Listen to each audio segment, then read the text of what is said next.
shareholders. Do you want to just remind the committee, since privatisation, how much has been paid out to shareholders in dividends? There's about £52 billion paid out in dividends based on Ofwat records over the last 34 years. And if you look at the last 7 years, there's been a marked reduction in the level of dividends. So they're talking, we're averaging in the most recent years around 3% returns.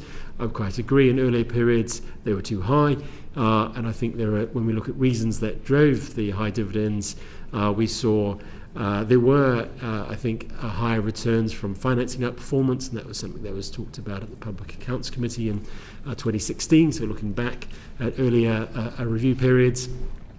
We also recognise that financing costs were much higher, actually, in the period immediately following privatisation, so returns were just inherently higher.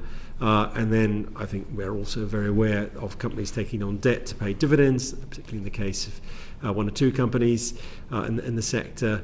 So in terms of actions that we've taken as a regulator, so up until 2021, we lacked powers to change company licences to properly police this area. We've been given those powers in the Environment Act 2021. We've imposed new licence conditions on companies to regulate their level of dividends and ensure that they're linked to performance. And I should say dividends are an important part of the sector in terms of a privately funded sector. Yes, and so are you inviting us to believe today that the balance between dividends to shareholders and the amount invested is correct? Yeah, so dividends are around, as I say, around 3% a year. There's about £5 billion of new equity being raised over the last 5 years. So in fact, there's more equity being raised by companies than dividends being paid out in recent years. So I think the balance has changed. The question is, can we keep that balance right in the years to come as well?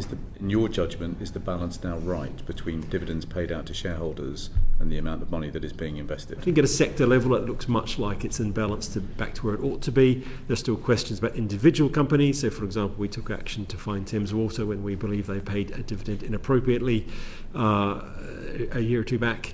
So there are still cases where we have concerns, but if we look at broadly across the sector, we're seeing dividends. What you've collectively described to us this afternoon is basically a breakdown in regulation for which consumers and small businesses have paid a price, while billions of pounds has been routed out to shareholders. So